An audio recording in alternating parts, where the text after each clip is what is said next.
That we know and good. Oh, wonderful. Oh, to walk with 891, 21, 69.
Kusia participants man.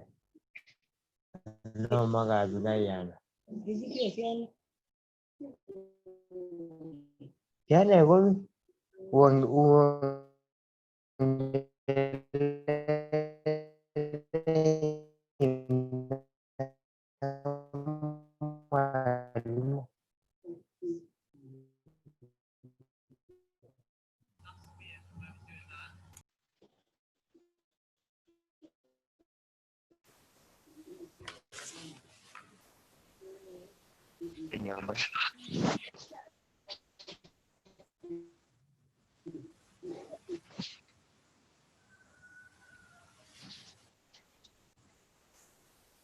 anh là ya còn bao lâu chưa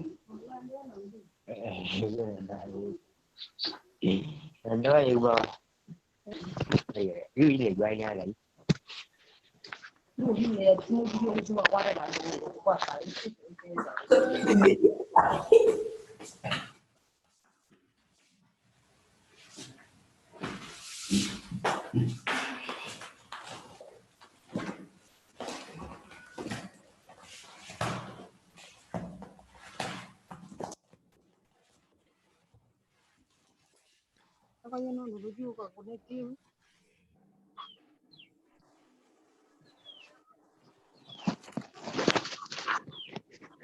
ese mundo era Dima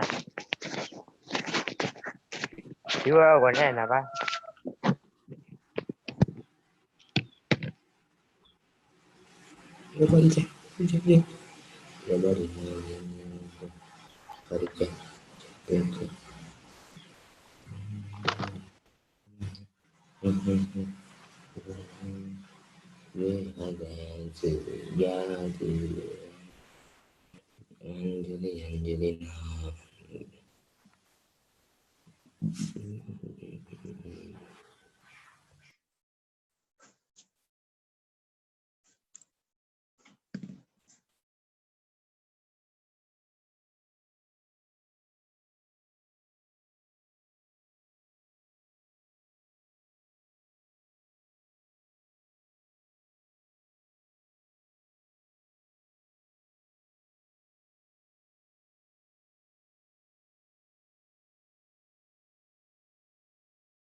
Yes. Yes, I'm up. Yaje. Kufiti. I'm lost. Niko bwana. Hata seti yako bwana. Nikuona nikakumbuka ndakuletea leo. Nini? Kuna seti inakuwa kwa nyumba bwana. Ile nipatie ile siku. Jumeti kwa seti yako. Oh, but then long time ulichukua set. Unajua vile niliweka hapo kwa nyumba. Nikasahau. Let me come with it. Sawa, no problem. Uko around? Niko. Niko na class ya form 4 sahi.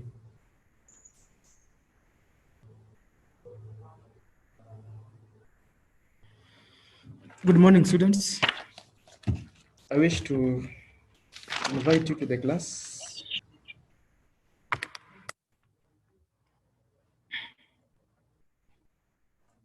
Last lesson we had, we were trying to tackle some questions asked by various students in our class.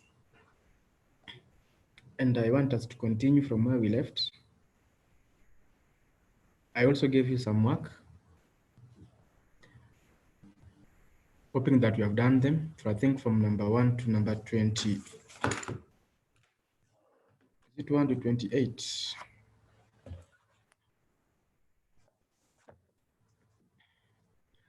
You have the option of muting yourself, then sharing with us what you have. You have the option of muting yourself and then sharing with us what you have. We agreed that you go through number 1 to number 27. Yes, if I remember very well.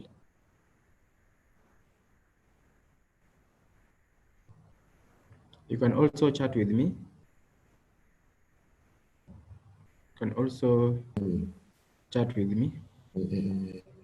Yes, Dennis.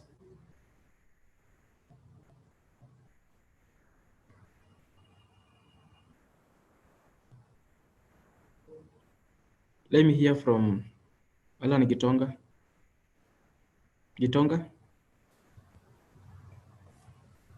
Are you in class?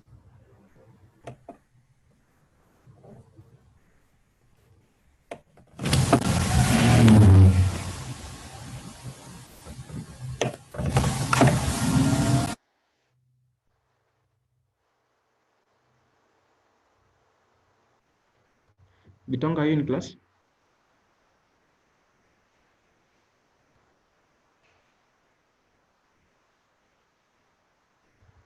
Okay, Peter Njogu. Peter Njogu.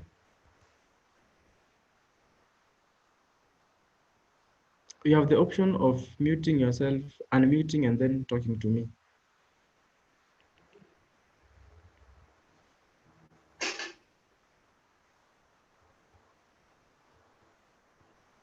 Cargo. Are you in class? Yes. Let me ask, have you done the work I gave last time we met? That was on Thursday.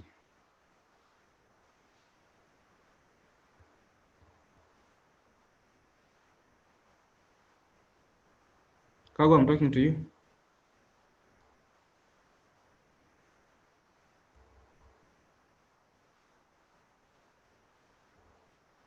Let me go to Alan Dwati. Alan Dwati.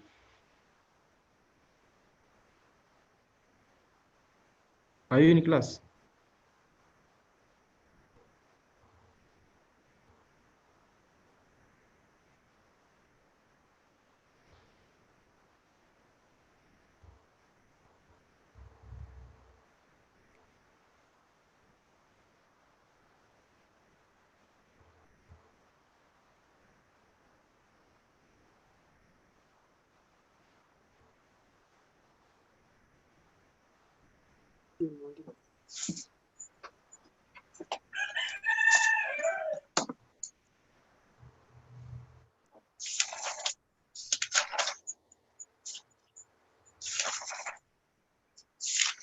Ryan Mwangi.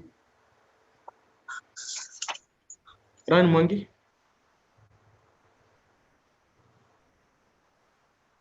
Yes, sir.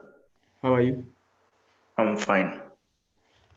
Were you in class last Thursday? Yeah. I gave some work, number 1 to 28. We check on them. Have you done so? Yeah, let me check.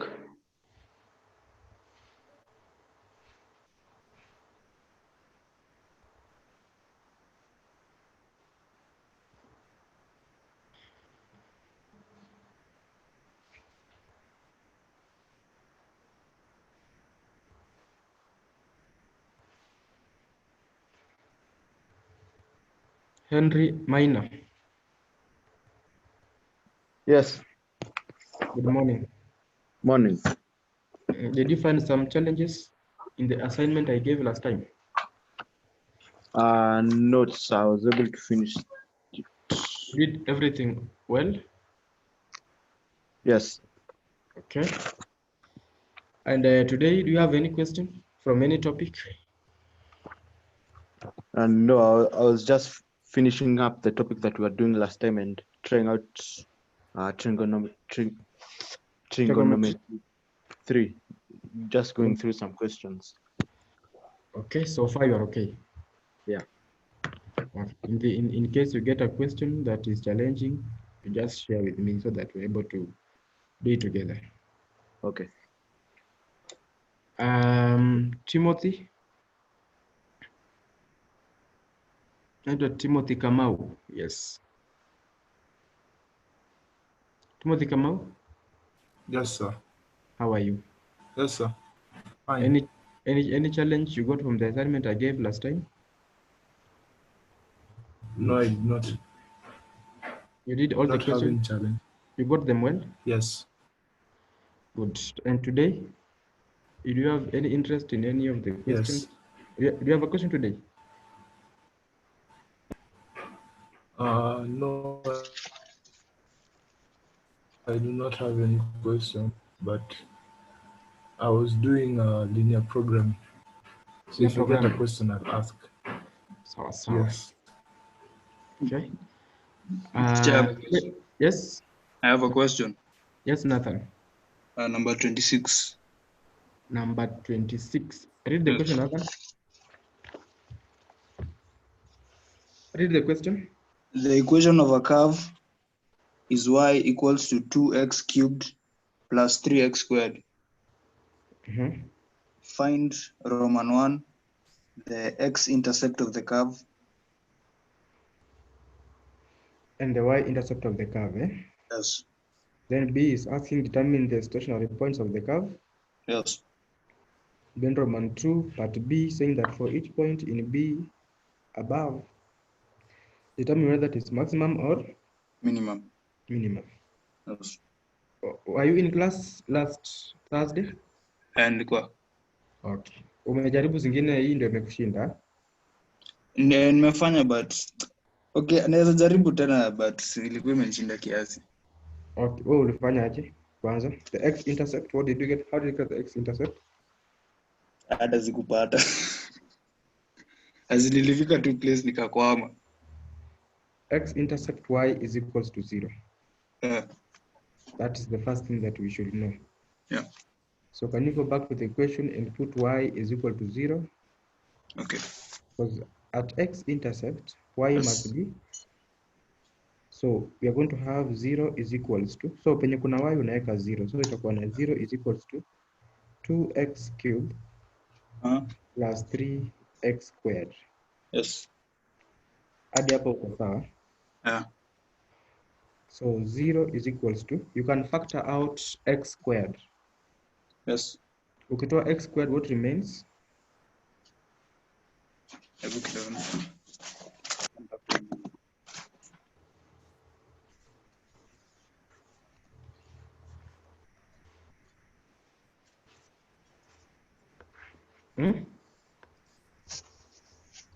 you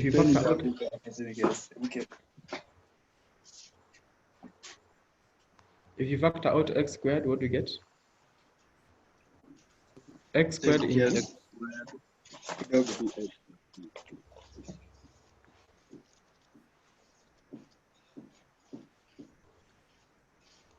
Nakuja 2x teacher.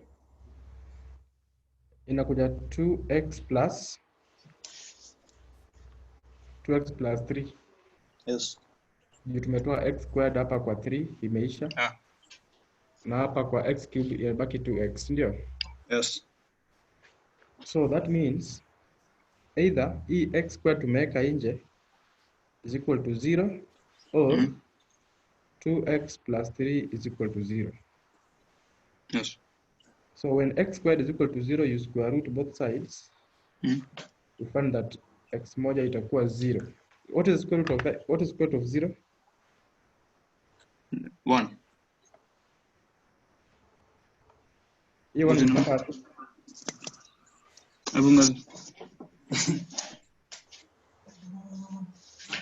Zero. Square root of 0 umepata ni? Do you have your calculator there? Zero. It's 0. Sawa. And then 2x plus 3 is equal to 0. Tuko kwa ile ingine 2x plus 3 is equal to 0. Therefore 2x is equal to negative 3 divided by 2 divided by 2. So x is equals to negative 1.5. Nathan, are you together? Yes. Are you getting x is equal to 0 or x is equals to negative 1.5?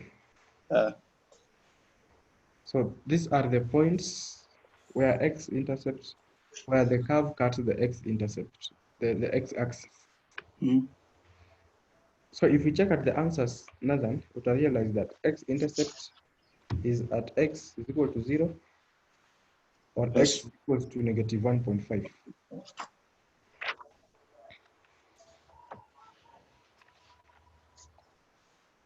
Have you checked? Yes.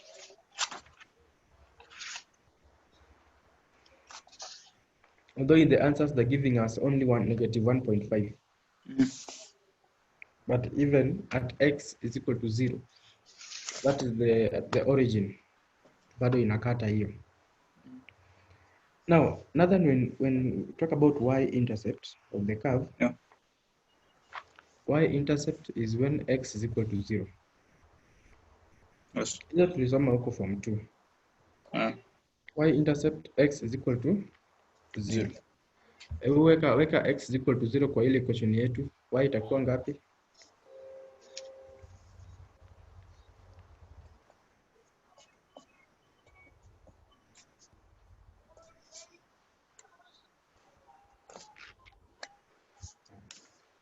Kuna mahali nimepotea. Wapi? Hapa nyuma kwa hii equation yenye tumefanya. Wapi sasa nyuma wapi? Useme exact place.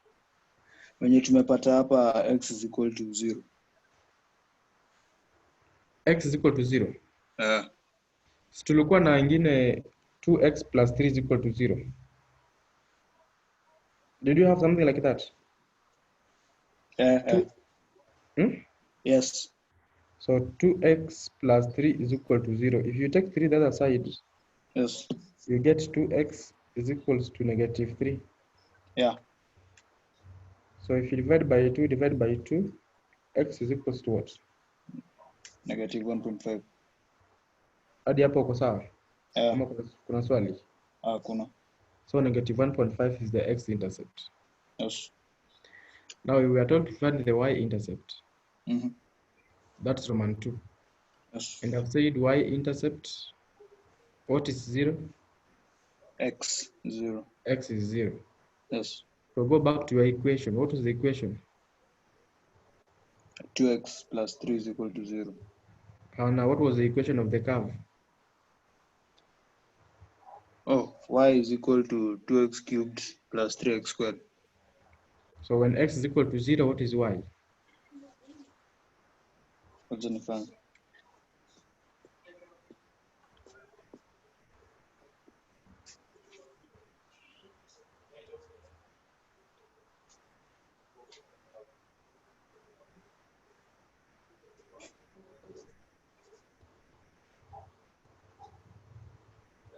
Zero. X is y is 0.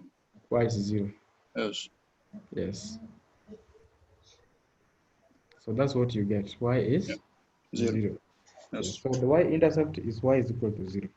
Mm. If you check what they're giving us, Yes. y is equal to 0. Yeah. Can we go to B?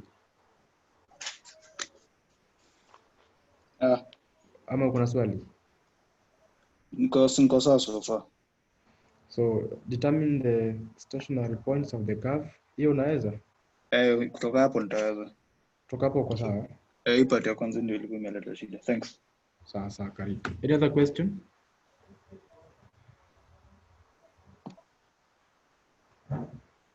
Abdulrahman, Idris. Idris?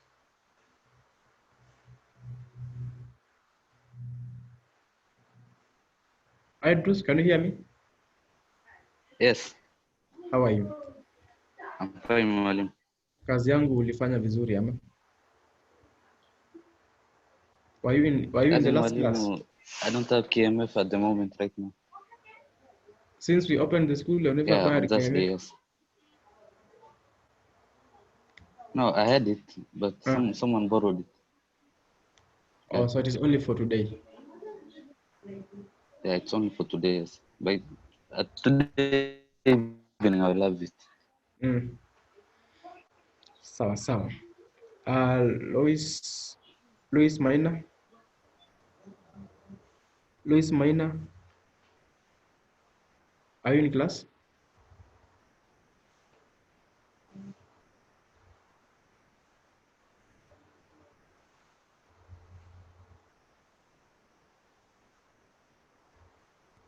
Gift Bahati. Gift.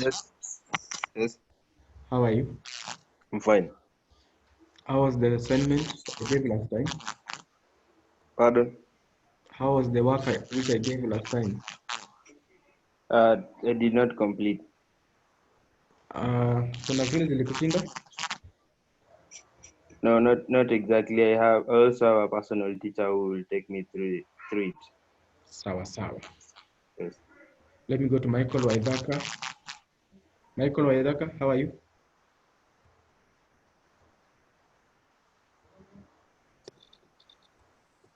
Michael?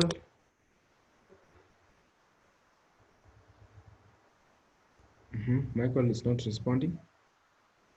Please, if you're in class, let us communicate. It's also good to put your video or your video on so that we can have to see one another, so that you can enhance the interaction in the class.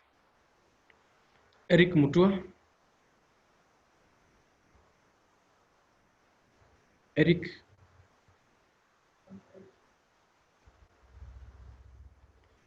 Let me go back to the whole class now. I was trying to buy some time for others to get in the class. Let me go to the whole class.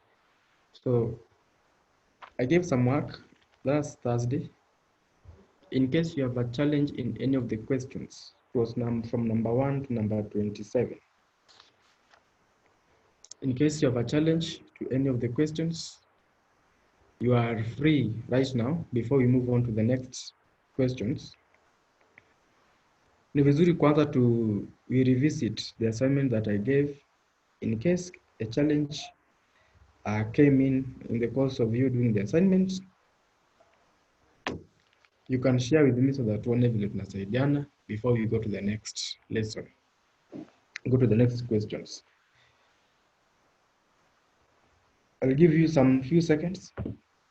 You have an option of unmuting and then getting back to me. You unmute, you talk, alafu. John Mark Cheke, you have a question? No, sir. Okay. And remember that you can also raise up your hand. And I'll pick on you so that we're able to assist one another. Kelvin Ngeno?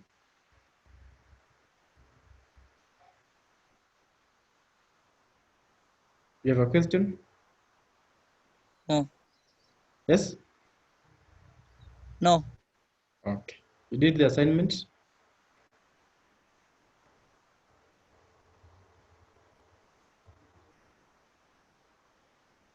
I'm waiting for people to bring their questions so that we can answer.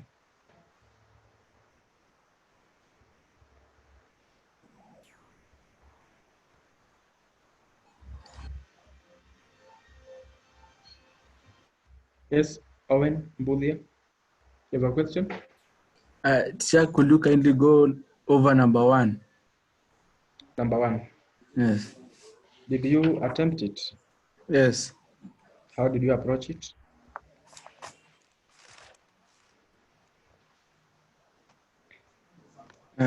I started by relating the 2L plus W is equals to 1200. Yes, and then from there I did not know what to do. Okay, let me guide you. So we are told that a farmer has 1200 meters of wire to fence 3 sides of rectangular paddock. So it's a rectangular paddock, but the farmer is only fencing 3 sides. That means one side of the rectangular paddock is a wall. Therefore, hataweza ku fence your side. So according to me, I've indicated that the wall is one of the rectangular sides. Let me show you, Owen, if you are able to see. That's my rectangular paddock. That's the wall. Can you see it? Yes. So Owen, there's no need to mute because we're going to interact in this question. So as you can see, I have 2 widths and 1 length. Sawa? Yes. Good. So you can let one of the width be x. Let one of the width be x. So I'm going to have x and also x. So like this. I'm going to have both sides of the width x. Now, from 1200, what remains? If I remove x and x, what remains, Owen? 1200 minus 2x. 1200 minus 2x. So that is going to be my the other length. Yes. But now if I want to get the length, remember I'll divide this one by 2. 1200 minus 2x divided by 2. Because remember that this 1200 minus 2x is meant for 2 lengths. It's supposed to be 2 lengths. So if I want length moja, I'll divide it and I'll get 600 minus x. I'm going to get 600 minus x as the length of the 2. But remember in fencing, the length of the 2 is going to take only 1 length here. That means that in this rectangular paddock, my length is 600 minus x and my width is x. So what is my area? My area will be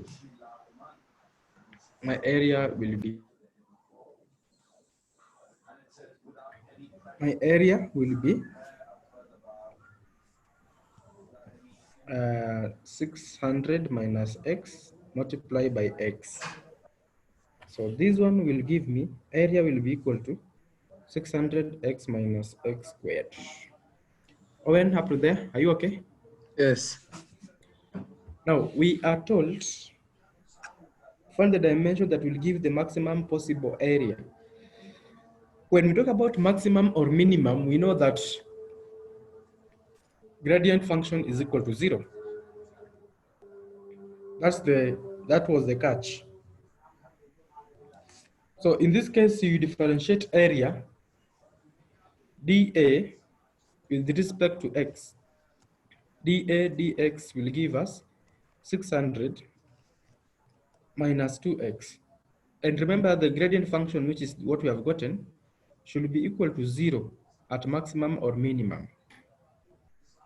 At maximum or minimum, this dA over dx will be equal to 0. Therefore, 600 minus 2x is equal to 0. 600 is equal to 2x, and therefore divide by 2. x is 300. So x will be 300. So I have 300, I have 300 the other side, and then I have 600 this side. If you add that perimeter, it is coming to 1200. And that is, we can only get the maximum area if the measurement is 300 by 600. That's when you can get the maximum possible area. Owen?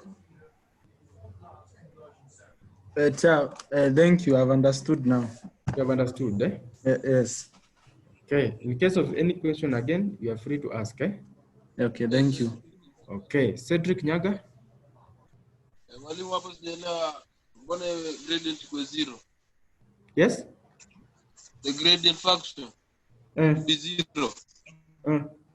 Hapo ndo nimepotea. Were you asking why it's supposed to be 0 or umepotea tu hapo? Mbona gradient function was 0? Gradient function should be 0. Okay, it should be 0. Who unaitwa Master? Master, what is your real names? Please, can you rename yourself? Because I don't remember someone from Mang'u called Master. Rename yourself so that I can allow you to talk. Okay, so Cedric, you are asking why gradient function is 0. Yes. We are told maximum possible area. Maximum possible area. So at maximum possible area, unakumbuka Cedric tulikuwa tumesema turning point, at any turning point gradient is equal to 0. So ndio? Yes. And remember, a turning point can either be maximum or minimum. So at maximum or at minimum, gradient function is always 0. So ujue hivyo. Now, here we are told maximum possible area. So maximum possible. So at maximum, gradient function is 0. That's why we have gotten our dA over dx. I'll have to make it na 0. Kuna swali lingine? No. Linus, you had a question?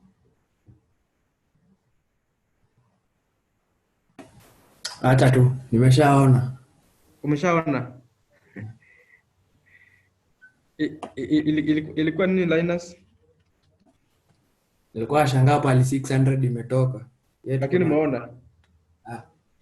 Now, let me go back to Cedric. Cedric, are you there?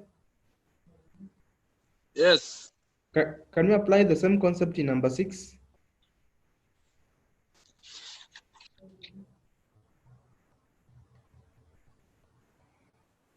Yes, you can.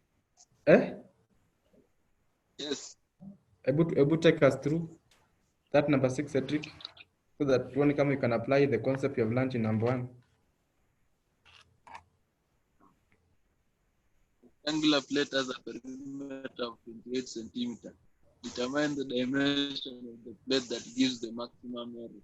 So hapa rectangular plate in perimeter hii mambo na area dogo.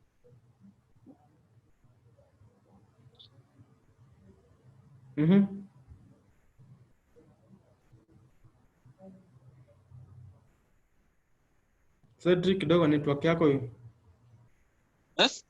Network yako inafanya tusielewane.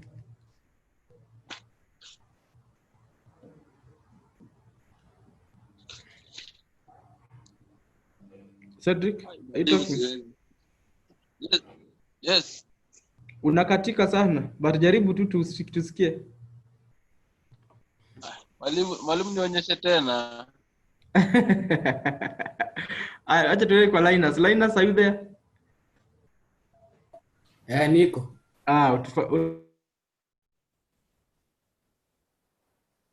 Yes, man.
Linus, unaongea kweli? Sijasikia kitu umesema. Oh, nimesema utufanyie number 6. Oh. Sa perimeter ya rectangle is 28. So you take one side to be x. And then so as in if one of the width is x, pia the opposite side itakuwa x, alafu ndo upate, so that you get the other side, you do 28 minus 2x, and then you divide by 2. Sawa, iko sawa. And then you will divide 28 minus 2x, divide by 2 to get one side. Then you will get 14 minus x. So the question is to get the maximum area. So you do x. So you do x times 14 minus x, where you'll get 14x minus x squared. And then gradient function will be 0. So you differentiate, you get 14 minus 2x is equals to 0. Then you do 14 is equals to 2x. Then x will be is equals to 7. So x will be 7, and the other side will be 28 minus 14. The other side will be 7. So to get the maximum area, get 7 times. The dimensions will be 7 centimeters and 7 centimeters. 7 centimeters by 7 centimeters. Then the area will be I think 49 centimeters squared. Sawa. That's fine. That's how you handle such questions. And I believe the whole class have seen how we have approached that question. There's also another one in number 24. Here, kulikuwa na ingine number 24. I don't know whether Linus, you are able to do that one correctly. Number 24. Let me go to Ivan Kelly. Ivan Kelly, are you in class?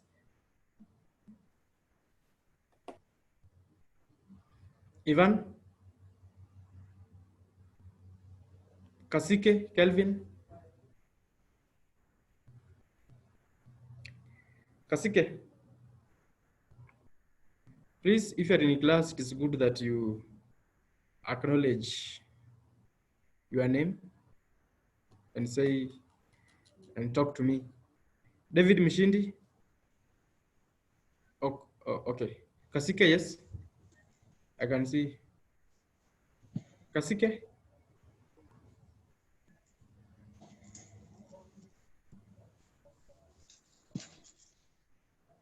Maybe issues of network, because I can see he has unmuted. David Mshindi?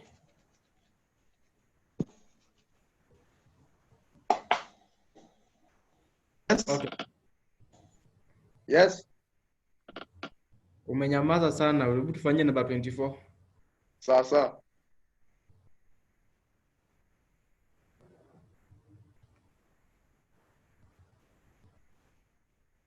Yes, David Mshindi.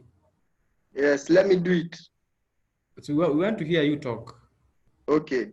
So a rectangular box open at the top has a square base. The internal base of the internal side of the base is x centimeters long, and the total internal surface area of the box is 432 centimeters squared. Expressed in terms of x, the internal height h of the box. So 24a Roman 1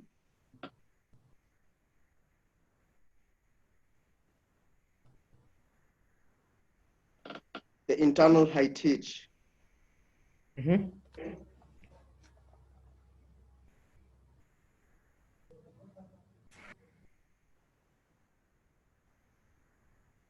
So internal surface area is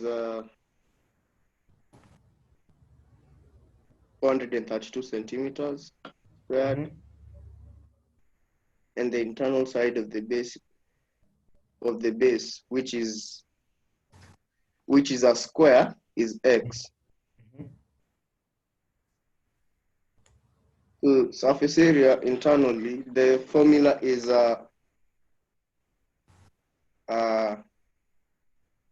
the length times the height plus the length and the height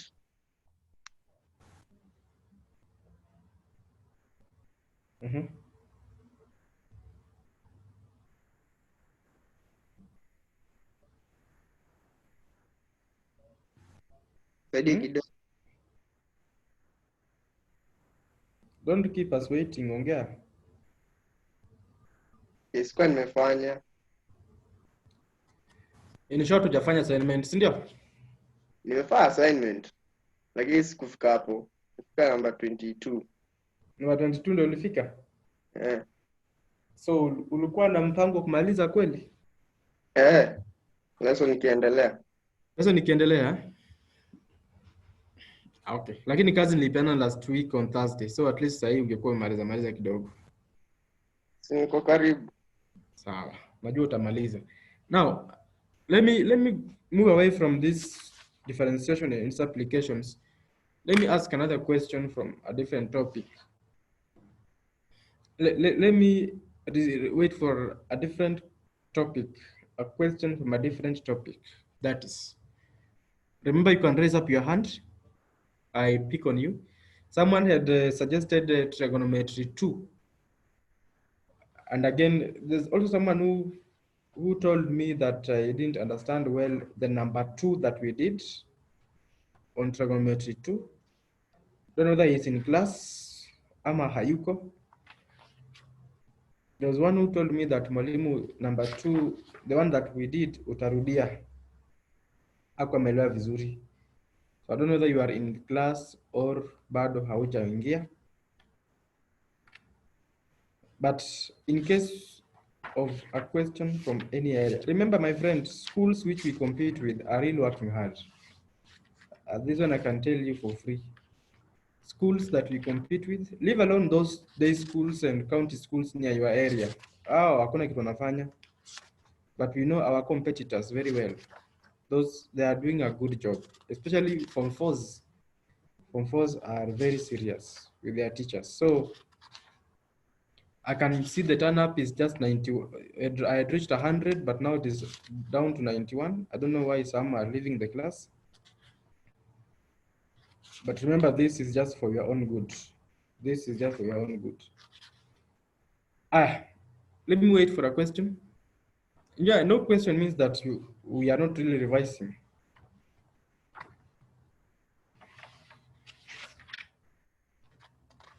I'm waiting for the question from you. According to me, we are through with the topic of differentiation. And I believe you have understood. The only point I'm not able to confirm is whether you have done the assignment at home.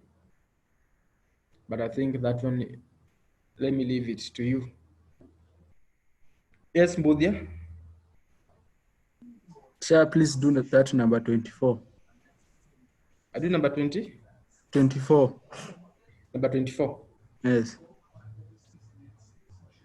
Which topic now? Which that area? one for differentiation also. Number 24.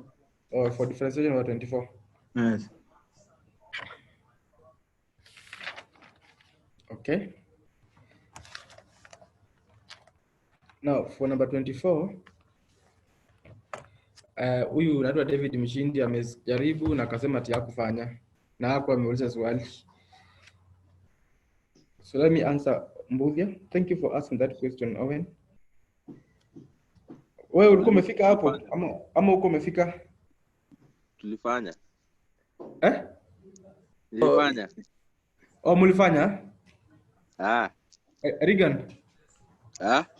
Habari yako? Nzuri. You take us through basi tukikufuata.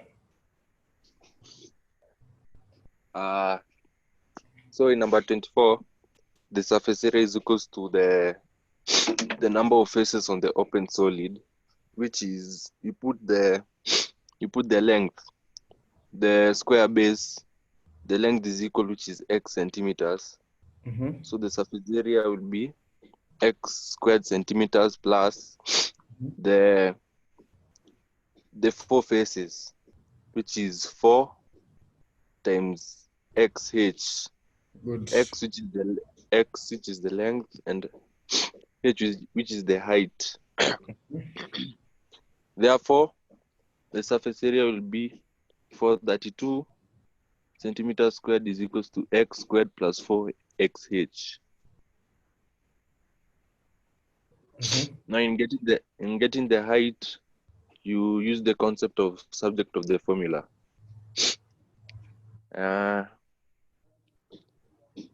Once you use it, you'll get that h is equals to 432 minus x squared over 4x, which you can simplify further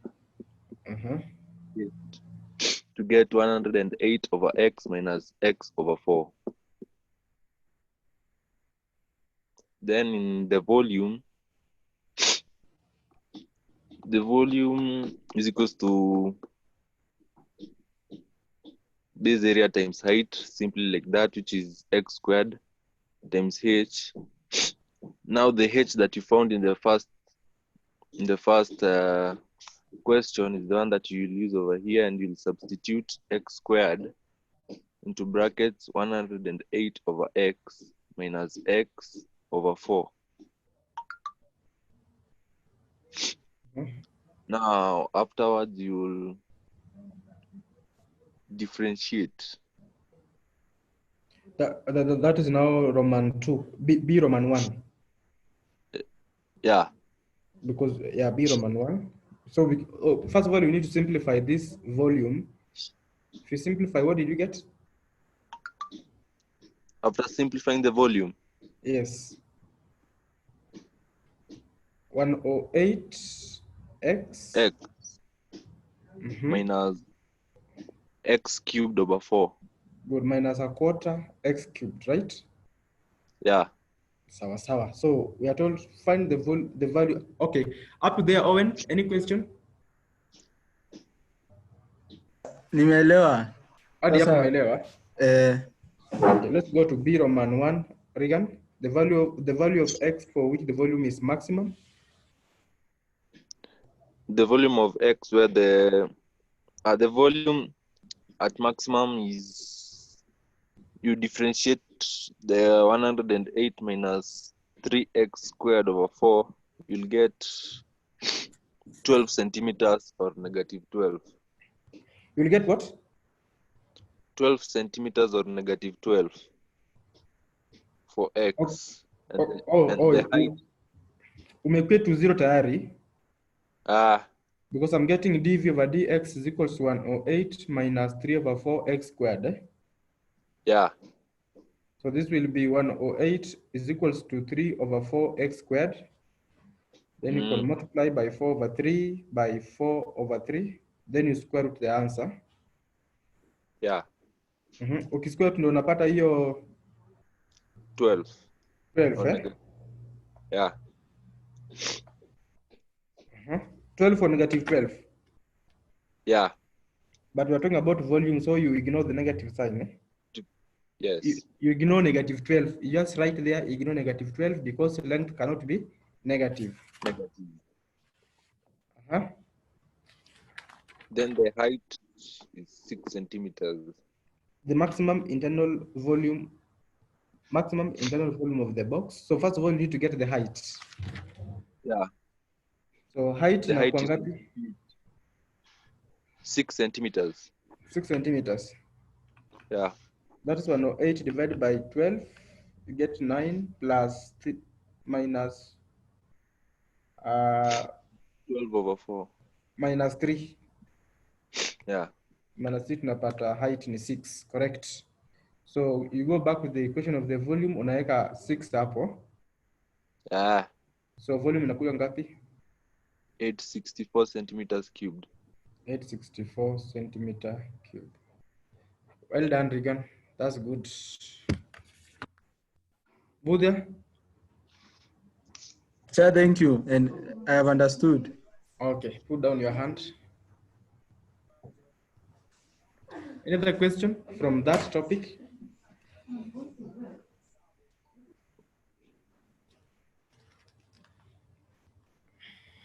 Okay. Any other different question from the topic, from other topics? We still have a lot of time. It is 10, so we have around 30 minutes. So if you have a question, you can ask. Whenever you tunakusaidia, or you have a topic, we can go through it.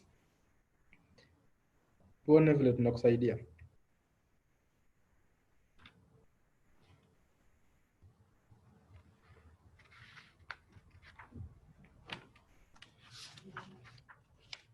Now, if we go to trigonometry 2, it seems you have no question. Let me take you to trigonometry 2. Mimi kuna swali teacher. Okay, yes, yes. Niko na hii topic ya hii subject of the formula hiyo. Subject of the formula. Which page of KMF is it?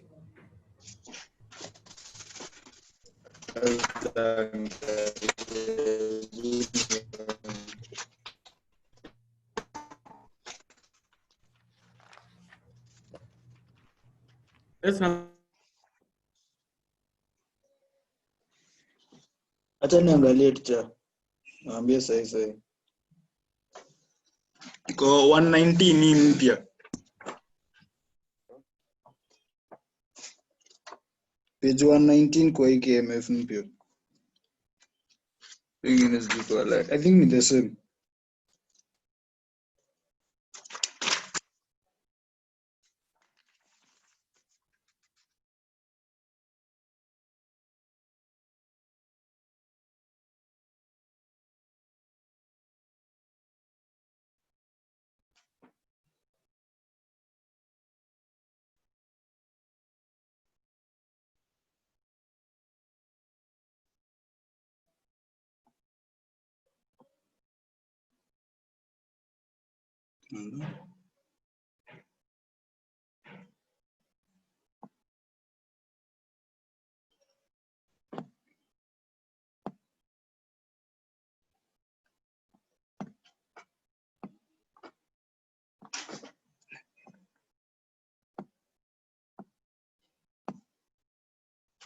Teacher. Yes, Nathan. 119. Page 119, eh? Ah. Specifically, you can take us one of the questions. Ya kwanza hata. Ya kwanza? N is equals to? N is equal to P over AX plus BX. Yes. Square. And we are told to square root. Yeah. Make X the subject of the formula. Yes. So in this case, kwanza tutatoa hii square root iko hapa chini. By squaring everything here. So you square hiyo square root ya chini. Square P iko juu na square pia N. Able to see what I've done? I think kuna shida na network. Sioni. Uoni? Ah. Unanisikia? Nakusikia lakini sioni screen. Okay. Lakini umesikia kila kitu? Nimekusikia. Have you squared N? So you get N squared is equal to? N squared is equal to P squared over A square na square root zitaisha. Ati? Square na square root zitaisha hapo chini, so tutabaki tu na AX plus BX. Yeah. Sawa? Yes. Uko sawa hadi hapo? Yeah, niko poa. N squared is equal to P squared over AX plus BX. Yes. Then we cross multiply this so that N squared multiplied AX plus BX is equals to P squared. Okay. Ukifungua hiyo bracket, what are you going to get? If open the bracket with N squared, itakuwa N squared AX plus N squared BX is equal to P squared. Is equals to? P squared. Correct. Now, after reaching here, you go back to the question and ask yourself, what have you been told to make the subject? Yes. X, yes. Then you bring them together. You bring anything that has X, bring them together. But in this case, tuko na Bahati ziko side moja zote. Yeah. Therefore, now you just factorize X, factor out X. What do you get? Itakuwa N squared. N squared A plus N squared B is equals to P squared. P squared, yeah. Now, can you divide all this that you have put in bracket? N squared A plus N squared B on both sides. N squared A plus N squared B. So N squared A plus N squared B will divide N squared A plus N squared B. They will divide each other. So X is equals to?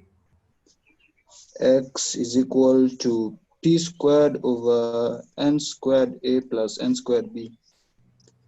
Of which you can still factor out N squared huko chini. Kwa sababu iko, you can say your answer to be X is equals to P squared. Yes. All over N squared into A plus B. Bado itakuwa sawa. Sawa. Now, umeunderstand hiyo, lakini hiyo moja pekee yake haitoshi. Can you try number 2? Tutafanya je number 2? Number 2 nasema make N the subject of the formula.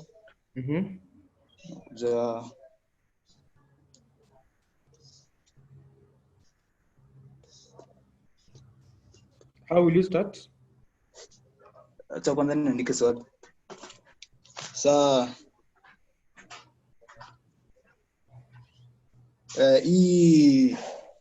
E square root first I think first you're going to tutafanya tu vile tumefanya kwa wengine, first to square everything.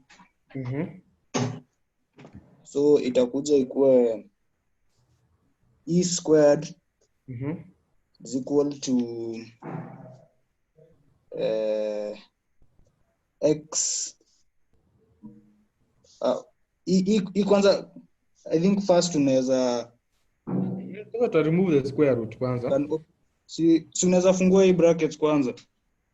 Hapana, just remove the square root kwanza. Okay. So ukishatoa, now you can open the bracket. Then you open the bracket, itakuwa xn minus x squared squared sasa. Naweka bracket squared over n minus 1 squared. Unajua ile square ulikuwa umesquare both sides. Ili remove hii square root. So hakuna kitu uta square hapa ndani ya square root. Ukumbuke tukifanya hii ya kwanza tu square. Nakumbuka. Hebu anza tena. So itakuwa e squared is equal to xn minus x squared for n minus 1. Good. Then from there, what do you do? You cross multiply e squared. Alafu unaweka n minus 1 into bracket is equal to xn minus x squared. Mhm.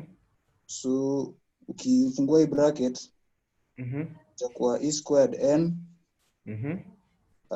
minus e squared is equal to xn minus x squared. Then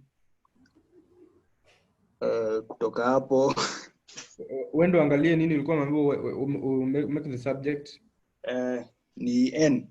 So can you bring whatever has n together? So itakuwa utabring hii yenye exn bring it from this other side. Na cause so itakuja hii side ikuwe negative. Then the e squared on this other side, we bring it to this other side. Itakuwa positive. So itakuwa e squared n minus xn is equal to e squared minus x squared. Then you do what? Kutoka hapa una divide. Na uja factor out kwanza? Una factor out e n. So nakuja n e squared minus x alafu is equal to your e squared minus x squared. Then sasa hapo unaweza divide e squared divide by e squared minus x divide na hii side e squared minus x squared yeah minus x over e squared minus x. Angalia hizo uwezi kwa cancel, uwezi kwa divide yote, uwezi factorize. So your answer remains as what? N is equals to?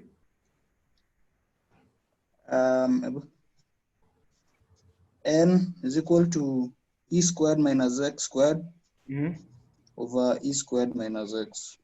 Correct. That number 1 and number 2 karibu zinafanana the way you're putting them. Yeah. Ebu tufanye number 3 ya mwisho. Number 3 ya mwisho. Now ufuate all the steps that we have done. Yeah. Make P the subject of the formula. A is equal to negative EP over P squared plus square root of P squared plus N. So kwanza utaangalia hii square root tuitoe. So uta square kila kitu tena. So itakuwa A squared is equal to minus EP squared. Hiyo minus itatoka. So inakuwa E squared P squared. Hebu anza tena. A squared is equals to? A squared is equal to E squared P squared hivyo sasa. Over P squared plus N. Correct. Then kutoka hapa una cross multiply. Itakuwa A squared A squared P squared plus A squared N. A squared P squared plus A squared N is equals to? Is equal to E squared P squared. Then unaenda kwa swali leo unajiuliza nini mambo make the subject? Ni P. So bring whatever has P together. So itakuwa A squared P squared minus E squared P squared is equal to negative A squared N. Correct. So uta factor out P P squared. So P squared e squared Mhm. itakuwa a squared minus e squared Mhm. is equal to negative a squared n. Mhm. Alafu sa udivide na a squared side zote mbili. Mhm. Divide na a squared minus e squared side zote mbili. Mhm. Itakuja p squared is equal to negative a squared n over Mhm. a squared minus e squared. Mhm. So hapa How do you get P? How will you get P alone now?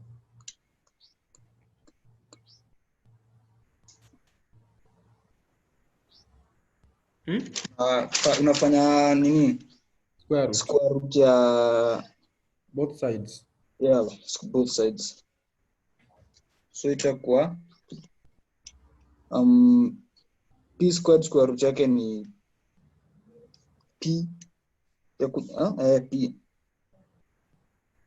itakuwa equal to square root ya a squared negative a squared n over a squared minus e squared over 2. Minus 2, sorry. Minus? Itakuwa negative a squared n over a squared minus e squared. And remember to square root tunaikanga plus or minus kwanza. Oh yeah, yes. So itakuwa plus or minus square root. Hebu sema tena, p is equals to?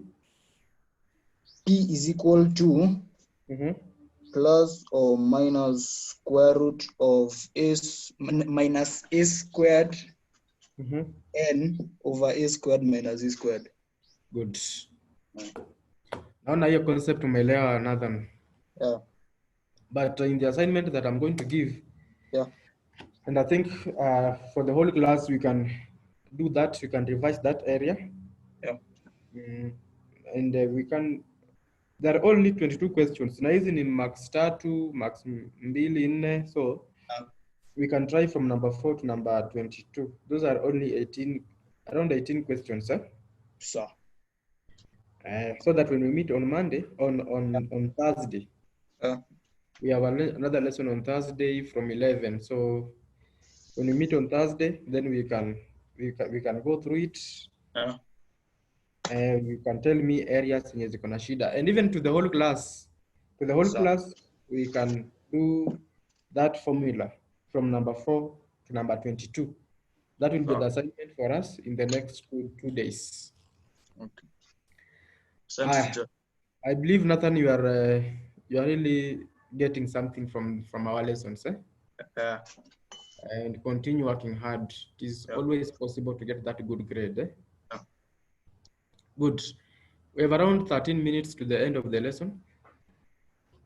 Let me ask whether you have another question from other members of the class. But remember, our assignment for today will be KMF formula. That is topic 31, from number 4 to number 22, making the subject of the formulas. That will be our assignment to the whole class. Yes, Linus, I can see your hand is up. I had a question in the topic measurements. Measurements, yes. Topic number? Number 46. Topic number 46? Yes, page 51. Page 51? Topic number 46? Number 46. Topic which topic number?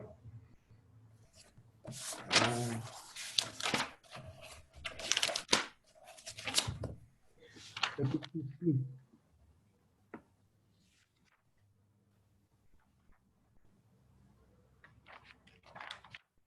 Measurement, is it part of area, volume, or what? Imechanganywa. Imechanganywa? Lakini hiyo area ni which pattern? Because okay, measurement we have perimeter, area. It's about volume. It's about volume.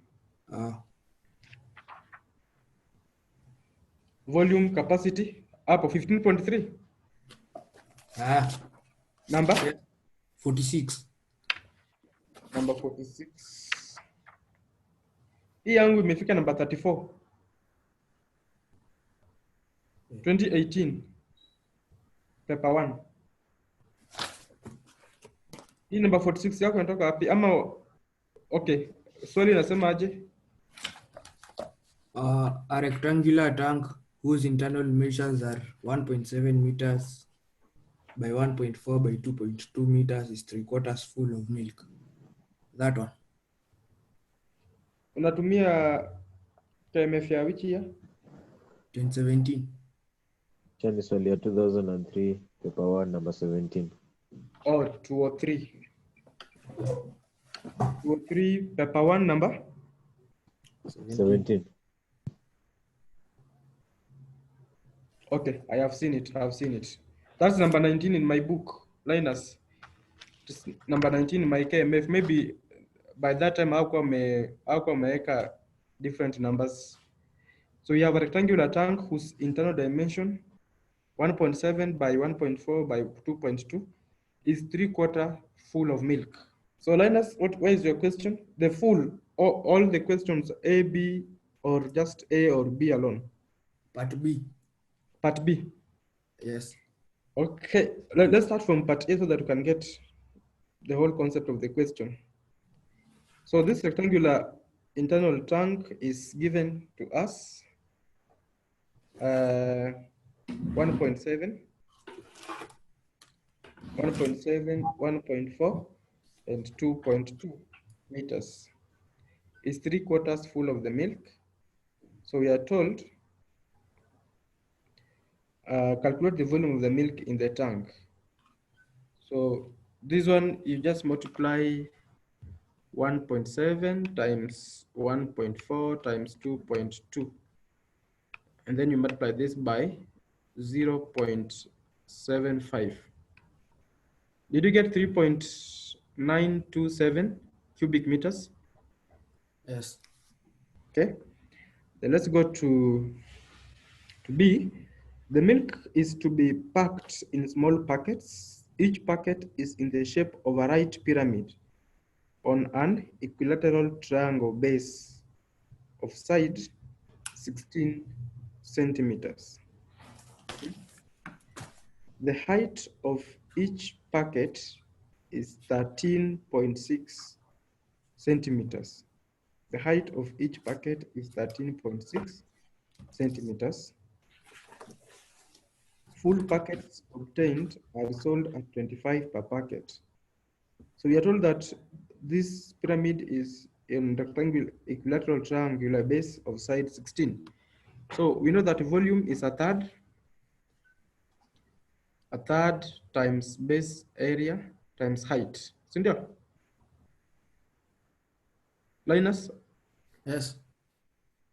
So what is the base area when we have equilateral triangle of 16? Which formula did you use here? You can use a half ABC in theta, a half times 16 times 16. The triangle is equilateral, so that is sine 60.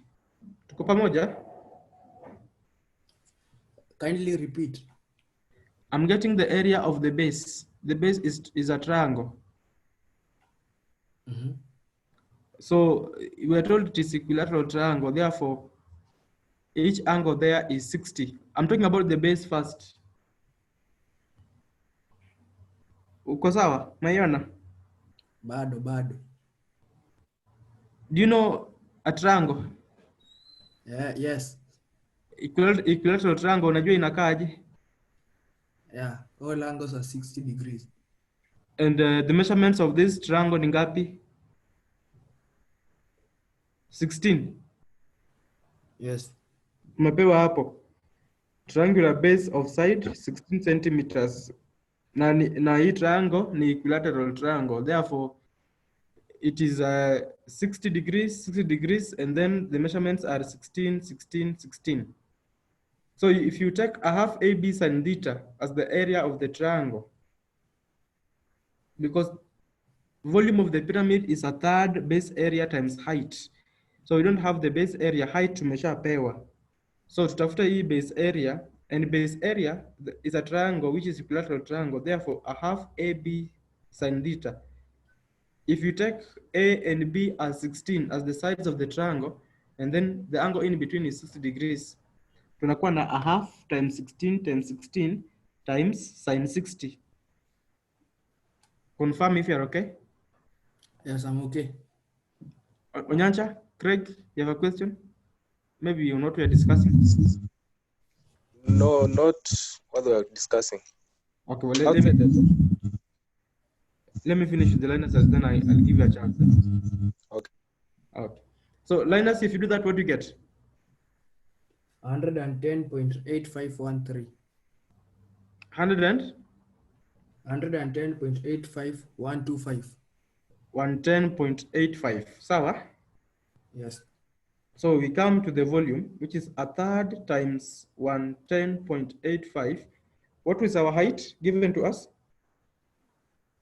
13.6. Good. So a third times 110.85 times 13.6.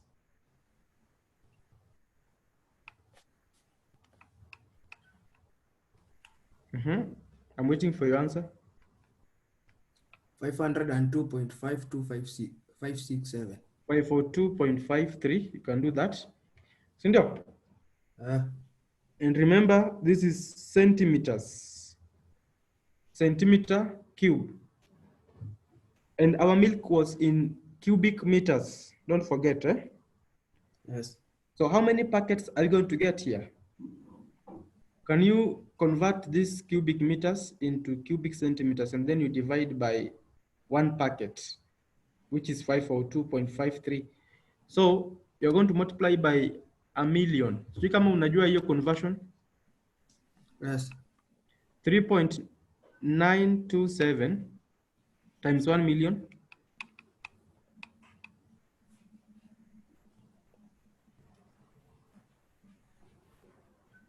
I'm getting 3,927,000. Yes. Cubic centimeters. Then you divide by 502.53. I'm getting number of packets as 7815. 78 full packets is 7814. Kwa sababu hiyo packet ingine jaja. 7814 packets. That's what I'm getting. Wewe unapata nini? 7,814. Good. So we are told Roman 1, calculate the volume of milk in cubic centimeters contained in each packet to 2 significant figures. I think that's what we have gotten. 2 significant figures. Sasa itakuwa E502 yetu itakuwa 2 significant figures itakuwa 500, eh? Yes. Kwa sababu tumeambiwa hapo kwa swali 2 significant figures, so it will be 500. Juu 2 is less than 1, itakuwa 500 cubic centimeters. Then the exact amount that will be realized from the sale of the packets of milk. So can we multiply this by by 25? By 25.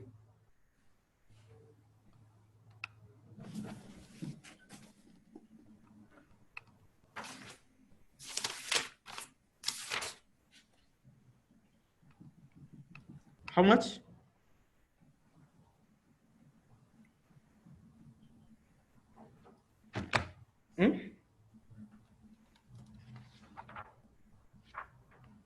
Linus, I'm waiting for you. 195,363. Able to confirm if we are correct.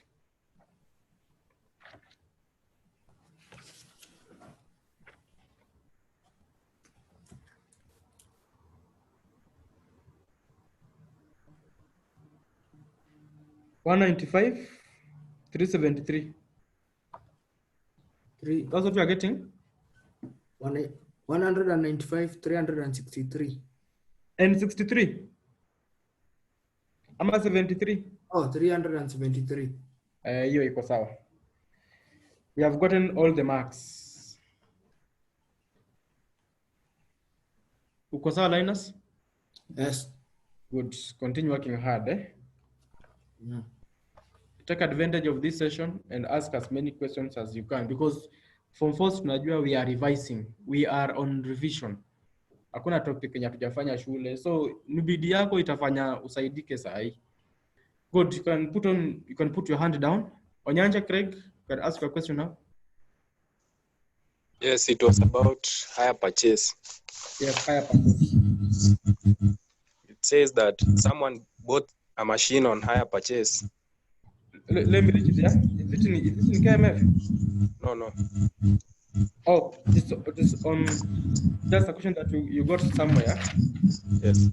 Okay. Someone bought a machine on hire purchase. The cash price of the machine was 12,500. 12,500. Yes, that was the cash price. That someone made a deposit of 6,000. And 12 monthly installments of 1,200 each. 12 months of 1,200 each. And now the question was asking to calculate the monthly